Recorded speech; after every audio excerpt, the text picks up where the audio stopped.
thanks again for tuning into Tales from the World's Firesides. I'm Clive Gilson, the story guy, and today we're going to dive into Turkish folk tales. This one is called The Hanoum and the Unjust Cadi. This tale comes straight from my collection Tales from the Meddahs, where I've edited and adapted a treasure trove of Turkish folk and fairy tales just for readers like you. Now, if you enjoy this one, please don't forget to like and subscribe and hit that bell. That way you'll never miss a new story. But for now, let's get on with the storytelling. The Hanoum and the Unjust Cadi. It was once, in some parts of Constantinople, the custom of the refuse gatherer to go about the streets with a basket on his back and a wooden shovel in his hand, calling out, "Refuse removed!" A certain Chepchi, plying this trade, had, in the course of 5 years of assiduous labour, amassed the important sum of 500 piastres. He was afraid to keep this money by him, so, hearing that the Cardi of Istanbul was highly and reverently spoken of, he decided to entrust his hard-earned savings to the Cardi's keeping. Going to the Cardi, he said, "O learned and righteous man, for 5 long years have I laboured, carrying the dregs and dross of rich and poor alike, and I have saved a sum of 500 piastres. With the help of our Lord, in another 2 years I shall have saved a further sum of at least 100 piastres when, inshallah, I shall return to my country and clasp my wife and children again. In the meantime, you will be granting a favour to your slave if you will consent to keep this money for me until the time for departure has come." The Cardi replied, "You have done well, my son. The money will be kept and given to you when required." The poor Chepchi, well satisfied, departed. But after a very short time he learned that several of his friends were about to return to their Memleket province, and he decided to join them, thinking that his 500 piastres were ample for the time being. "Besides," said he, "who knows what may or may not happen in the next 2 years?" So he decided to depart with his friends at once. He went to the Cardi, explained that he had changed his mind, that he was going to leave for his country immediately, and asked for his money. The Cardi called him a dog and ordered him to be whipped out of the place by his servants. Alas, what could the poor Chepji do?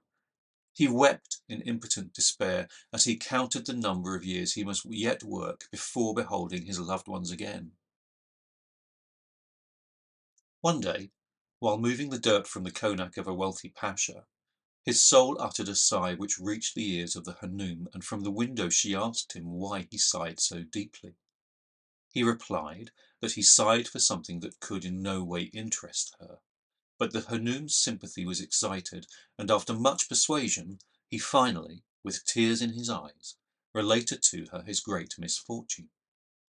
The Hanoum thought for a few minutes and then told him to go the following day to the Cardi at a certain hour and again ask for the money as if nothing had happened.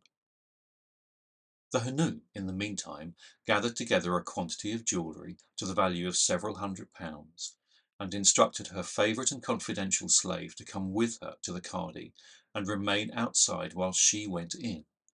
She directed her slave that when she saw the Chepji come out and learned that he had gotten his money, she was to come into the Cardi's room hurriedly and say to her mistress, the Hanoum, "Your husband has arrived from Egypt and is waiting for you at the konak." The Hanoum then went to the Cardi, carrying in her hand a bag containing the jewellery.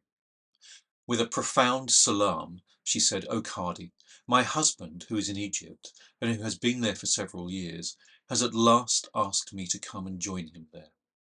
These jewels are of great value, and I hesitate to take them with me on so long and dangerous a journey. If you would kindly consent to keep them for me until my return, or if I never return to keep them as a token of my esteem, I will think of you with lifelong gratitude." The Hanoum then began displaying the rich jewellery. Just then the Chepji entered, and bending low, said, "O master, your slave has come for his savings in order to proceed to his country." "Ah, welcome," said the Cardi. "So you are going already?" He immediately ordered the treasurer to pay the 500 piastres to the Chepji. "You see," said the cardi to the Hanoum, "what confidence the people have in me. This money I've held for some time without receipt or acknowledgment, but directly it is asked for, it is paid."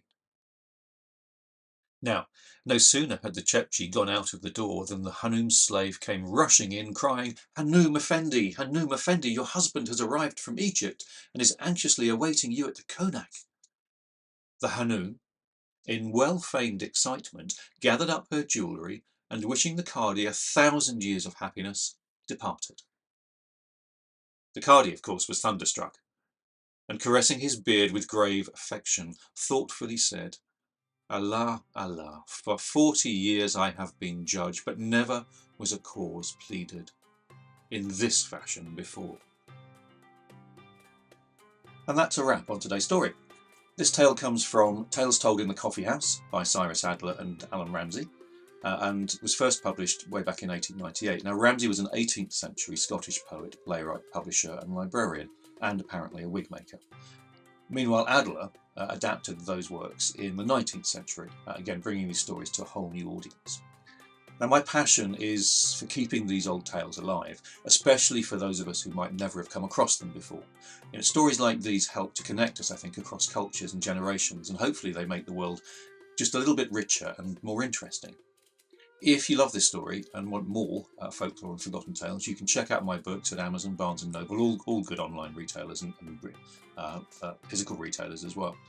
And if you want to dive even deeper into the Tales from the World's Firesides project, or just find out a bit more about me, Clive Gilson, the story guy, then head over to clivegilson.com.